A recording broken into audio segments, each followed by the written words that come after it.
예수님의 장례를 준비하는 요셉과 니고데모의 이야기는 조금 생소하게 다가옵니다. 저도 모태 신앙이지만 성경을 볼 때 예수님이 십자가에서 죽으셨지만 어차피 부활할 건데 이렇게 생각하면서 예수님의 죽음에 대해서 깊이 생각해보지 않고 주목해보지 않고 지나갔던 적이 많았던 것 같습니다. 신앙생활하는 거의 30년 가까이 한 20대 중반까지 예수님의 죽음에 대해서 은혜를 누리지만 성경을 읽을 때 어떤 생각을 했냐면 어차피 부활할 건데 뭐 이렇게 하면 생각하면서 가볍게 성경을 지나갔던 적이 저는 많았던 것 같습니다. 생각해보면 성경을 읽거나 설교를 들을 때 십자가 대속의 죽음과 부활에만 주목했던 것 같습니다. 신앙생활을 오래 했지만 예수님의 죽음을 주목해서 본 적이 많지 않습니다. 오늘 이 자리에 나오신 성도님들은 어떠십니까? 신앙생활하면서 성경을 읽으면서 설교를 들으면서 예수님의 십자가 죽음, 예수님의 그 죽음, 인간적인 그 죽음 앞에 주목해서 그 장면을 묵상하고 생각해 보신 적이 있습니까? 있으십니까? 저만 그런 게 아니군요. 그 장면을 묵상하는 것은 어떻게 보면은 어떤 의미에서 너무 괴로워서 너무 마주하고 싶지 않아서 지나가는 그런 분들도 계실 겁니다. 그러나 그 장면을 그렇게 중요하게 생각하고 있지 않기 때문에 우리가 그냥 가볍게 지나갈 때가 있고 살펴보지 않을 때가 있는 것이죠. 그런데 어느 날 오늘 본문이 제 시선을 사로잡았고 제 마음을 쿵 때렸습니다. 평범한 사람도 장례를 치르면 2명 이상, 2명보다는 더 많은 사람들이 오는데 어째서 예수님의 장례는 2명밖에 오지 않았을까? 왜 2명뿐인가? 이 모습에 조금 화가 났습니다. 그리고 다시 본문을 읽었습니다. 그리고 더 화가 났습니다. 예수님을 따르던 제자들과 호산나를 외치면서 수많은 사람들, 예수님을 따르던 그 수많은 사람들은 다 어디에 가고 오늘 본문의 사건이 없었으면 제자였는지도 몰랐을 요셉과 니고데모가 왜 장례를 치르고 있는 것인가? 왜 2사람뿐이지? 왜 더 사람들이 없지? 그 생각에 그런 마음이 들면서 조금 화가 났습니다. 그리고 예수님의 장례를 치르는 이 2사람 요셉과 니고데모한테 굉장히 감사한 마음이 들었습니다. 예수님의 장례를 치를 때 2명밖에 없는 그 사실이 너무 화가 났는데 계속 생각해 보니까 이 2명이라도 있는 게 너무 감사한 거예요. 예수님의 시신을 달라고 요청하고 예수님을 무덤에 매장하는 이 사람들의 모습을 보면서 참 쉽지 않은 결정이었을 텐데 참 고맙다, 그런 생각이 들더라고요. 사랑하는 여러분, 죽음은 흠모할 것이 없고 아름답지도 않습니다. 그렇죠? 죽음이란 굉장히 냉정합니다. 이사야서 53장에서 예수님에 대해서 이렇게 이야기합니다. 이사야서 53장 2절부터 4절까지 제가 읽어보겠습니다. 그는 주 앞에서 자라나기를 연한 순 같고 마른 땅에서 나온 뿌리 같아서 고운 모양도 없고 풍채도 없은즉 우리가 보기에 흠모할 만한 아름다운 것이 없도다. 그는 멸시를 받아 사람들에게 버림받았으며 강고를 많이 겪었으며 질고를 아는지라 마치 사람들이 그에게서 얼굴을 가리는 것 같이 멸시를 당하였고 우리도 그를 귀히 여기지 아니하였도다. 그는 실로 우리의 질고를 지고 우리의 슬픔을 당하였거늘 우리는 생각하기를 그는 징벌을 받아 하나님께 맞으며 고난을 당한다 하였노라. 이사야서에서 메시아에 대해서, 장차 오실 메시아에 대해서 예언하고 있는 말씀이죠. 예수님은 이 말씀처럼 한없이 연약한 존재처럼 보였습니다. 아름다움도 어떤 위엄도 보이지 않았습니다. 아무도 예수님을 귀하게 여기지 않았고 사람들은 하나님께 벌을 받아서 고통을 당하고 죽었다고 생각했습니다. 그렇게 예수님은 버림받았습니다. 여러분, 죽음은 흠모할 만한 것이 없었던 예수님의 모습을 제일 잘 보여주는 것 같습니다. 저는 오늘 본문에서 한 가지 놀라운 점을 발견했습니다. 예수님의 장례를 준비한 사람들은 예수님의 12제자도 아니었고 예수님과 가깝게 지내던 여인들도 아니었습니다. 예수님에 대한 믿음을 숨기던 사람이었고 예수님에 대한 마음에 확신이 없던 사람이었습니다. 그 두 사람이 만나서 오늘 예수님의 장례를 준비합니다. 본문을 읽어보면 아리마대 사람 요셉은 예수님의 제자였지만 유대 지도자들이 두려워서 그 사실을 숨기고 있었습니다. 그런데 숭고한 예수님의 죽음 앞에서 요셉이 품었던 두려움이 사치라고 느껴졌던 것일까요? 요셉은 빌라도를 찾아가서 십자가에 달리신 예수님을 내려달라고 담대하게 요청합니다. 원래 십자가에 달린 그런 죄인의 시신은 성 밖에서 버려져야 했습니다. 그런데 그 시신을 달라고 요청하는 요셉의 태도는 합당하게 받아들여지기 힘든 그런 모습입니다. 그럼에도 불구하고 그것을 잘 알고 있는 요셉은 빌라도를 찾아가서 십자가에 달리신 예수님의 시신을 달라고 요청하고 있습니다. 그리고 차갑게 굳어진 시신을 받아서 장례를 준비합니다. 여러분, 요셉이 예수님의 시신을 받았을 때, 니고데모와 그 예수님의 시신을 받았을 때 예수님은 어떤 모양이었을까요? 여러분 잘 알고 계시죠? 십자가에 못 박혀서 달려 있으면 이렇게 V자로 팔이 꺾입니다. 그리고 이거 다리 힘이 빠지고 이 몸이 점점 내려갈수록 숨쉬기가 힘들어져서 다리에 힘을 주고 몸을 이렇게 올려야 숨을 쉴 수가 있죠. 예수님이 십자가에 달려서 죽었다는 것은 차갑게 몸이 굳었을 때 예수님의 팔이 이렇게 V자처럼 들려서 굳어진 것을 생각해 볼 수가 있겠죠. 그렇게 굳어진 예수님의 시신을 받아서 요셉과 니고데모가 얼마 그 팔과 몸을 주물렀겠습니까? 장사 지내기 위해서. 여러분, 그 자리에 함께한 니고데모는 어떤 사람이었습니까? 그는 예수님에 대한 마음의 확신을 갖지 못했던 사람이었습니다. 그러나 그도 예수님의 숭고한 죽음 앞에서 니고데모 또한 예수님에 대한 마음을 정한 것 같습니다. 여러분, 죽음은 흠모할 만한 것도 없고 어떠한 아름다움이나 위엄도 없습니다. 그런데 왜 요셉과 니고데모는 죽어서 차갑게 굳은 예수님의 시신 앞에서 제자임을 드러냈을까요? 예수님을 믿는, 예수님을 따르는 제자임을 드러냈을까요? 여러분 정말 이상하지 않습니까? 보통 사람들은 예수님이 사람들에게 지지를 받고 있을 때, 사람들이 호산나 다윗의 자손이요 라고 외치며 찬양하고 있을 때 예수님을 따르는 제자가 되겠다고 말했습니다. 요셉과 니고데모는 굉장히 이성적인 사람이었고 많은 사람에게 존경을 받고 권력과 재력이 많은 사람이었습니다. 그런 사람들이 어째서 예수님이 사람들에게 영광을 받을 때가 아니라 십자가에 달려서 돌아가셨을 때 예수님을 따르는 제자가 되겠다고 결단하게 되었을까요? 이미 모든 게 다 끝난 것처럼 보여지는 그 상황에 왜 그들은 그런 태도를 보였을까요? 정말 어리석고 잘못된 행동이고 이해하기 어려운 일입니다. 우리가 상식적으로 받아들이기 힘든 모습이죠. 그들의 선택은 그들이 누리고 있는 안정적인 삶을 포기하는 선택이었습니다. 은퇴한 원로 목사님이 말씀해 주시기를 십자가만 걸고 교회를 세우면 사람들이 몰려들었던 시기가 있었다고 합니다. 전 눈으로 본 적이 없어요. 너무 부럽습니다. 어떤 분은 이렇게 이야기해요. 대천에서 천막을 치고 목회를 할 때 천막에 그냥 십자가만 대충 걸어놔도 사람들이 꽉 차서 천막을 넓히다가 건물을 구했다, 이렇게 이야기를 하시는 분이 있습니다.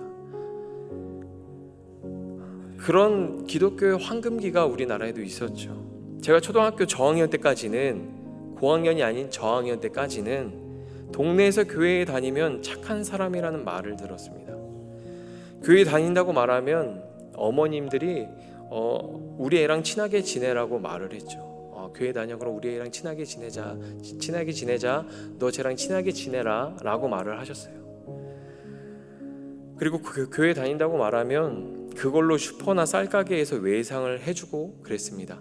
제가 유치원 때 그랬어요. 초등학교 때 제가 다니던 교회 밑에 슈퍼가 있었는데 그분이 교회를 다니진 않았지만 그 교회 집사님 아들인 걸 알고 외상을 해줬습니다. 그리고 달아놓고 먹었어요. 그리고 그 앞에 쌀 가게가 있었는데 쌀이 필요할 때 외상을 해줬습니다. 교회 다니는 사람이니까 도덕적으로 양심적으로 외상하고 나서 그것을 띄어먹지 않을 그런 사람이니까 그렇게 했었던 시대가 있었죠. 그때는 그리스도인이라는 사실을 드러내는 게 자랑스럽고 신이 났죠. 나 교회 다녀, 너도 교회 갈래? 그런데 오늘날은 어떻습니까? 그리스도인이라는 사실을 드러내는 게 자랑스럽고 신나는 일인가요? 오늘 우리가 주목해야 할 점은 요셉과 니고데모가 사내들인 공회원이라는 사실입니다. 사내들인이란 말은 둘러앉다라는 의미를 가지고 있습니다. 사내들인은 대제사장을 중심으로 70명의 의원들이 둘러앉아서 종교적 정치적인 문제를 다루는 행정기관이었습니다. 사진을 보면 이런 내용들을 볼 수 있죠. 예수님이 저런 사람들한테 둘러싸여서 재판을 받은 거예요. 사내들인은 이스라엘 최고의 행정기관이었습니다. 중앙정부였어요. 성경에 세리와 세리장 삭개오가 나오는데 세금을 걷어서 로마에 바치는 일도 사내들인의 행정 기능에 포함되어 있었습니다. 사내들인이 되면 평생 회원 자격을 부여받게 됩니다. 그리고 사내들인 공회 의원이 되었다는 것은 예루살렘과 유대를 통치하는 70인에 속한 사람이 된 것이며 이것은 막강한 권력과 재력을 소유하게 되었음을 의미합니다. 여러분, 오늘 본문에 나오는 예수님의 장례를 준비한 두 사람이 누구였습니까? 요셉과 니고데모는 사내들인 공회의 의원이었습니다. 유대에 70명밖에 없는 그 권력과 재력을 가진 사람 중에 두 사람이었습니다. 요셉과 니고데모는 예수님의 제자가 되기 위해서 그 삶을 포기한 것입니다. 여러분 상상이 가십니까? 그들이 포기한 게 얼마나 많은 것인지, 얼마나 가치 있는 것인지, 얼마나 우리가 목매어서 그 자리에 가고 싶어 하는지 그들이 알까요? 그런데 요셉과 니고데모는 예수님의 제자가 되기 위해서 그 삶을 포기했습니다.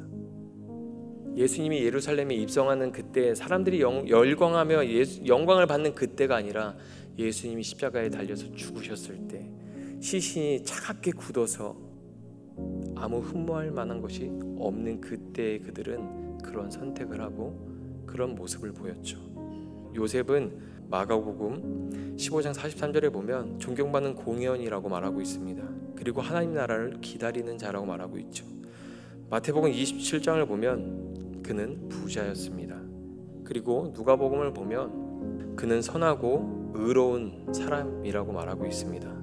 그런데 복음서에서 이렇게 기록하고 있는데 요한복음에서 사도 요한은 이를 어떻게 표현하고 있냐면 요한복음 19장 38절입니다. 여러분 같이 읽어주십시오. 시작.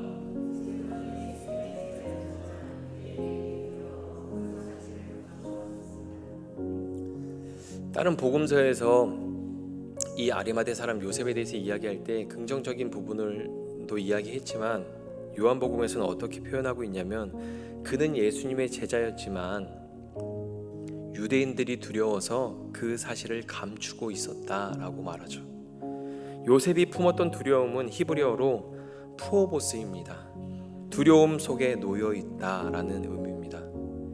요셉은 은밀하게 예수님을 따르는 제자였지만 그 사실이 드러나는 것을 두려워하고 있었습니다. 그래서 예수님에 대한 신앙을 감추고 살았습니다. 예수님은 믿지만 예수님이 그리스도라는 사실을 믿어지지만 내가 이것을 믿고 있는 것이, 내가 이 사실을 깨달은 것이 다른 공회원들이 알게 되면 안 되기 때문에 그 사실을 감추고 살았습니다. 어떻게 해서든지 티가 나지 않으려고 노력하며 살았습니다. 사도 요한은 이 한 문장으로 요한복음을 읽는 청중의 시선을 사로잡았습니다. 요셉은 예수님의 제자였지만 유대인들이 두려워서 그 사실을 감추고 살았다. 이 한 문장으로 요한복음을 읽는 청중들의 시선을 사로잡았습니다. 왜냐하면 두려움 속에 놓여 있는 것은 아리마대 사람 요셉 하나가 아니었기 때문입니다. 여러분, 당시 요한복음이 기록된 시기는 로마의 2차 박해가 일어난 이후였습니다. 로마의 2차 박해의 특징이 있었는데 그것이 무엇이냐면 바로 그리스도인들, 붙잡힌 그리스도인들에게 그리스도를 부인할 수 있는 기회를 주는 것이었습니다. 그때 많은 사람들이 예수님을 부인하고 떠났으며 그리스도를 섬기는 사실을 감추며 살고 있었습니다. 그래서 마태, 마가, 누가복음에는 예수님의 부활과 승천으로 끝나지만 요한복음에는 예수님을 부인한 베드로를 다시 찾아가신 예수님의 장면으로 끝내고 있는 것입니다. 예수님을 부인한 베드로를 찾아오신 예수님이 조반을 먹이시면서 그에 대한 사랑을 다시 확인시켜주는 장면을 낭독할 때 당시 많은 사람들이 흐느껴 울면서 예수님께 돌아왔을 것입니다. 베드로의 이야기가 자기의 이야기처럼 들리는 사람이 많았기 때문이죠. 당시 아리마대 사람 요셉의 이야기도 자기의 이야기처럼 들리는 사람이 많았을 것입니다. 이미 예수님이 사역을 하고 계실 때 그 공생의 기간에도 예수님을 그리스도로 시인하는 사람을 출교하기로 결의했었고 그 사실을 알고 있는 사람들은 큰 두려움을 느끼고 있었습니다. 요한복음이 기록되었을 때는 로마의 2차 박해가 점점 고조되고 있었으며 죽음 앞에 놓이는 일들이 많았습니다. 여러분 한번 생각해 보십시오. 함께 신앙생활 하던 사람들이 하나씩 사라지고 있습니다. 한번 주변을 둘러보십시오. 이렇게 함께 모여서 예배하는 사람들이 다음 주에 만나는데 하나씩 사라지는 겁니다. 여러분, 우리처럼 주일 예배 때 어디 놀러 가서 혹은 아파서 교회에 못 나오는 게 아니잖아요. 누구는 죽임을 당하고 누구는 예수님을 부인하고 그렇게 신앙 공동체에서 함께하던 사람이 보이지 않게 될 때 사람들은 무슨 생각을 하게 될까요? 하나씩 사람들이 사라질 때 어떤 생각을 할까요? 다음에는 자기 차례가 될 수 있다는 생각을 했겠죠. 요셉이 예수님의 제자였지만 두려움에 놓여서 그 사실을 숨기고 있었다는 사실은 많은 사람들의 시선을 사로잡았을 것입니다. 왜냐하면 성경이 내 이야기를 하고 있기 때문이에요. 성경이 내 이야기를 하고 있네. 그러면서 이 이야기를 주목해서 보았겠죠. 그런데 이 이야기는 예수님 시대에 출교를 당하거나 로마 박해 때 죽음 앞에 놓였던 그리스도인들 뿐만이 아니라 오늘날 우리에게도 많이 공감되는 내용입니다. 우리가 누리고 있는 지위나 생계 그리고 안전의 위협을 느낄 때 그리스도인이란 사실을 감추며 살아갈 때가 있기 때문입니다. 세상에서 그리스도인이란 사실이 드러나서 조금이라도 손해를 보거나 불이익을 당할 것 같은 두려움에 놓일 때 우리는 그리스도인이란 사실을 들키지 않으려고 애쓸 때가 있습니다. 자녀들의 학부모 모임, 직장 관계 안에서 여러 가지 이유로 그리스도인이란 사실이 드러나는 것에 대해서 두려움을 느끼며 살아가고 있죠. 무의식 중에도 그 두려움 속에서 비신앙적인 말과 행동을 할 때가 있죠. 어떤 분은 일할 때 그리스도인이 왜 그래? 라는 말을 듣기 싫어서 그리스도인이라는 사실을 감추고 살아간다고 말했던 분이 있습니다. 우리는 그리스도인이라는 사실이 노출될 때 이익을 얻는 상황보다 부당한 대우를 받거나 불합리한 상황에 놓이게 될 때가 더 많은 시대를 살고 있습니다. 아리마대 사람 요셉도 사내들인 공회원이었기 때문에 예수님을 따르는 제자들이 당하게 될 어려움이 무엇이었는지 누구보다 잘 알고 있었습니다. 그래서 자신의 믿음을 더욱 숨기려고 했는지도 모릅니다. 요셉은 여우도 굴이 있고 공중의 새도 둥지가 있지만 예수님을 따르는 건 예수님처럼 머리 둘 곳이 없어지는 것임을 잘 알았던 것 같습니다. 그러나 예수님의 죽음 앞에서 그는 더 이상 자신의 믿음을 숨길 수 없었습니다. 자신의 안정적인 삶을 지켜주는 신분과 권력을 포기하고 예수님에 대한 믿음을 드러냈습니다. 여러분, 무엇이 그를 그렇게 변화시켰을까요? 무엇이 그를 그렇게 변화시켰을까요? 예수님의 장례를 준비한 두 번째 인물은 니고데모입니다. 니고데모도 사내들인 공회에서 어느 정도 높은 지위에 있었으며 상당한 권력과 재력을 가진 사람이었습니다. 그는 예수님에게 긍정적인 마음을 가지고 있었습니다. 하지만 예수님에 대한 마음에 확신은 없었습니다. 요한복음 7장에서 바리새인들이 예수님을 죄인 취급하면서 뭐라고 말할 때, 부정적으로 이야기할 때 니고데모는 예수님 편에 서서 말하기보다 율법의 가르침을 따라 정확하게 판단하자라고 말합니다. 율법으로 그렇게 판단하는 방법이 있지 않냐? 우리가 율법으로 정확하게 판단해 보자. 예수님이 옳은지 그른지 우리가 판단해 보자라고 말합니다.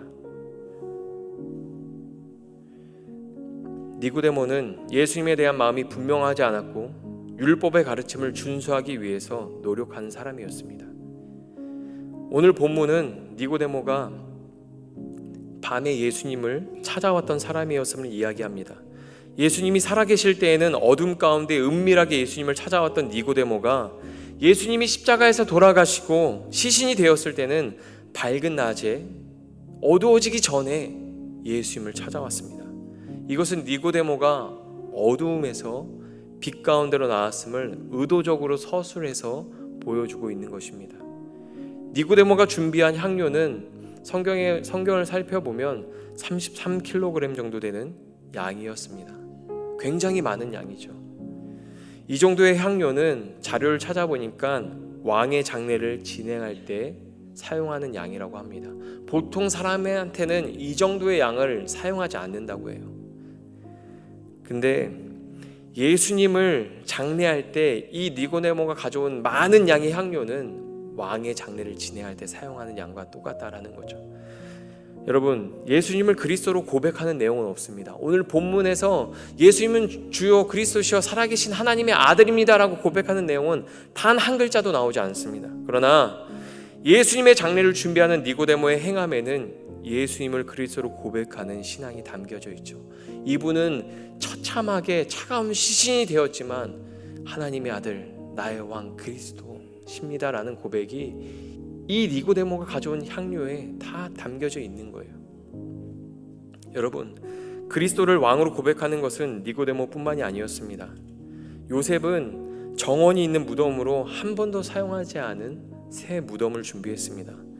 이런 무덤은 왕을 모실 만한 무덤이라고 합니다.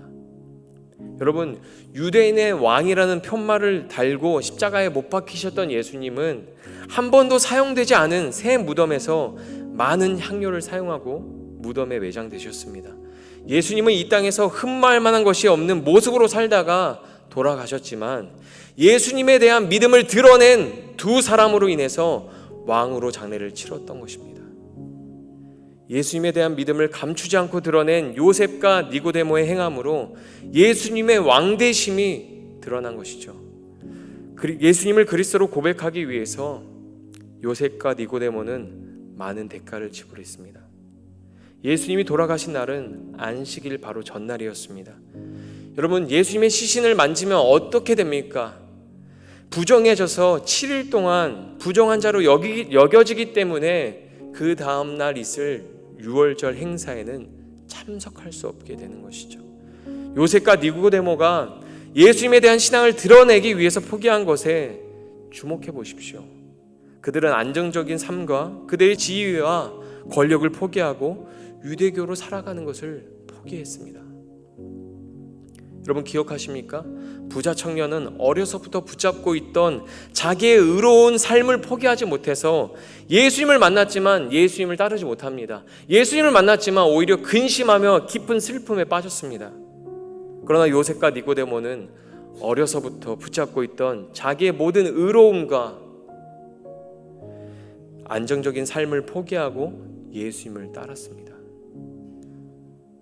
사랑하는 여러분, 우리는 예수님을 따르면서 무엇을 포기했습니까? 예수님을 온전히 따르기 위해서 무엇을 포기하고 계십니까? 예수님을 믿는 신앙생활을 하면서 자기 부인을 하고 계십니까? 현대 기독교는 무엇을 포기했는가 보다 얼마나 많은 것을 얻었는가를 강조하고 있죠. 많은 교회의 설교들을 들어보면 성경에서 신앙생활하는 사람들이 강조하는 것을 보면 하나님을 믿고 예수님을 믿고 교회 다니면서 얼마나 많은 것을 얻었는가, 삶에 얼마나 플러스가 됐는가, 그것들을 강조하고 있죠. 그러나 성경은 무엇을 포기하고 포기한 그 손으로 얼마나 그리스도를 붙들고 있는가, 그것을 강조합니다. 여러분, 예수님을 만나서 얼마나 많은 것을 포기하며 살아가고 계십니까?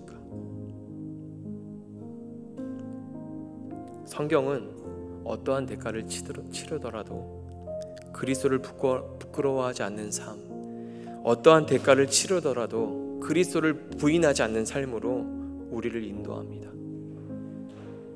여러분, 무엇이 요셉과 니고데모를, 그 두 사람을 변화시켰을까요? 이성적이라서, 누구보다 지성인이라서, 계산적이고 다른 사람보다 겁이 많아서 예수님을 따르는 것을 쉽게 결정하지 못했던 그 사람들을, 무엇이 그들을 변화시켰을까요? 예수님의 십자가 죽음이 그들을 변화시켰습니다. 예수님의 십자가 죽음이 그들을 변화시켰습니다. 흠모할 만한 것도 없고 아름다움과 위엄도 없는 죽음이 그들을 변화시켰습니다. 이사야서 53장 9절에 보면 이런 말씀이 있습니다. 그 말씀의 일부인데요, 그의 무덤이 악인들과 함께 있었으며 그가 죽은 후에 부자와 함께 있었도다. 여러분, 예수님은 십자가에서 강도들과 함께 있었으며 죽은 후에는 부자와 함께 있었습니다. 부자들의 무덤에 묻히셨습니다. 예수님의 죽음은 하나님의 말씀이 성취되는 과정이었습니다. 그리고 그 죽음은 우리의 신앙을 온전하게 만드는 과정이었습니다. 예수님의 죽음은 요셉과 니고데모의 삶에 극적인 변화를 일으켰습니다. 하나님은 예수님의 죽음으로 그들의 불확실한 믿음과 마음을 온전하게 만들었습니다. 여러분은 그리스도의 죽음을 어떻게 해석하고 계십니까? 예수님의 죽음을 어떻게 받아들이고 계십니까? 예수님의 죽음이 어떤 단순한 희어로 구원자로서 마땅한 죽음으로 여기고 계시지 않습니까? 예수님이기 때문에, 하나님의 아들이기 때문에 히어로처럼 구원자로서 마땅히 당연히 죽어야 되는 거로 여기며 살아가고 계시진 않습니까? 아니면 정말로 예수님의 죽음이 죄인된 나를 위한 죽음으로 받아들여져서 그 죽음을 받아들이고 살고 계십니까? 여러분, 십자가에서 죽으신 예수님을 어떻게 바라보고 계십니까? 십자가에 달려서 죽으신 예수님을, 그 예수님의 죽음을 어떻게 받아들였는가, 어떻게 받아들이고 살아가고 있는가가 우리의 신앙의 태도를 결정합니다. 예수님의 십자가 죽음은 나를 향한 하나님의 사랑을 드러내는 사건입니다. 예수님의 죽음이 놀라운 사랑으로 다가올 때 음지에 있던 요셉과 니고데모가 양지로 나오게 된 것입니다. 더 이상 감출 수가 없었던 거예요. 그 사랑 앞에서, 그 십자가 사랑 앞에서 숨길 수가 없었던 겁니다. 하나님에 대한 그 사랑 앞에서 그리스도에 대한 믿음을 숨길 수가 없고 감출 수가 없어서 말도 안 되는 일을 벌인 거예요. 여러분, 예수님의 죽음으로 어떤 사람은 숨었고 예수님의 죽음으로 어떤 사람은 나왔습니다. 우리 삶에도 이런 사건이 일어납니다. 오늘날 기독교는 황금기를 지나 쇠퇴기를 맞이했습니다. 그리스도인으로 살아가는 건 손해를 감수해야 되는 일이 되었습니다. 우리는 삶에서 신앙을 드러내야 하는 사건들을 맞이할 때가 있습니다. 여러분은 신앙생활을 하면서 몇 번이나 그런 일을 겪으셨습니까? 나의 신앙을 드러낼 때, 내가 믿음으로 결단해서 무언가 말하고 행동해야 될 때 우리 삶에 여러 번 있었죠. 우리는 중요하지 않은 일에 너무 많은 에너지와 시간을 낭비하고 있습니다.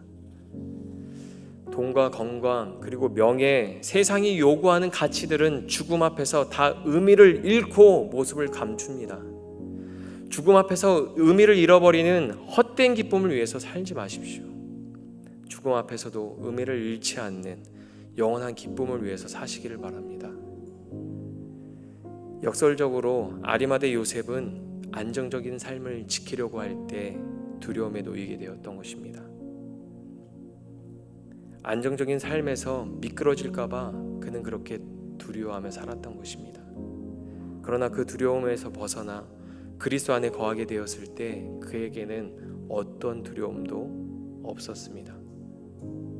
죽음 앞에서도 의미를 잃지 않는 것을 찾으십시오. 죽음 앞에서 의미를 잃어버리는 것으로 더 이상 고통받으며 살지 마십시오. 헛된 것, 아무런 유익이 없는 것을 위해서 전전긍긍하고 슬퍼하고 괴로워하고 고통당하지 마십시오. 짐 엘리엇은 이렇게 말했습니다. 영원한 걸 얻기 위하여 영원하지 않은 것을 버리는 사람은 결코 바보가 아니다. 그런 사람은 결코 어리석은 사람이 아니다. 우리를 대신해서 십자가에서 돌아가신 예수님의 죽음 앞에서 그리스도에 대한 불확실한 믿음과 마음이 온전해지시기를 축복합니다. 여러분, 하나님은 죄인된 우리를 얻기 위해서 독생자 예수님을 내어주셨습니다. 얼마나 귀하고 큰 걸 받은 건가요? 저는 가늠이 안 돼요. 여러분 생각해 보십시오. 우린 그 예수 그리스도의 사랑을 받았습니다. 그 하나님의 사랑을 받았습니다. 어쩌면 우리한테 굉장히 결핍되고 필요한 것이 많이 있죠. 구해야죠. 그러나 이미 우리는 충분히 받은 하나님의 사람들입니다. 여러분, 그 예수님의 죽음 앞에서 그리스도에 대한 불확실한 믿음과 마음이 확실해지시기를, 온전해지시기를 축복합니다. 여러분, 예수님의 죽음을 가까이 하십시오. 한번 예수님의 그 죽음을 묵상해 보십시오. 그럼 우리의 마음과 믿음이 온전해질 것입니다. 여러분, 우리는 최소한 1년에 한 번 부활절을 앞두고 고난주간을 통해서 예수님의 죽음을 마주합니다. 그 예수님의 죽음 앞에서 변하지 않고 여전히 독립적으로 살아가는 나의 모습을 회개해야 합니다. 여러분, 우리는 매년 날마다 그 십자가 죽음 앞에서 헛된 욕망, 헛된 기쁨을 버려야 합니다. 얼마나 우리가 헛된 욕망과 헛된 기쁨을 위해 살아가고 있습니까? 예수님의 십자가 죽음 앞에서 여전히 변하지 않고, 여전히 버리지 않고, 포기하지 않고 있는 내 모습을 한번 바라보십시오. 우리의 행함에서, 예수를 믿고 신앙생활하면서 우리의 행함에서 얼마나 몇 번이나 십자가에서 돌아가신 예수님이 그리스도 왕으로 드러나고 있습니까? 여러분, 우리의 삶에서 그리스도가 하나님의 아들, 왕으로 드러나는 삶이 되시기를 축복합니다. 우리의 삶이 그런 삶이 되었으면 좋겠습니다. 나는 연약하지만, 내가 가진 것이 별로 없지만, 나의 신앙의 고백을 통하여서 십자가에서 죽으신 그 그리스도, 흠모할 만한 것이 전혀 없고 아름다운 것이 없고 위험이 보이지 않는 그 예수 그리스도가 하나님의 아들 그리스도, 나의 주, 나의 왕으로 드러나는 그런 삶이 되시기를 축복합니다.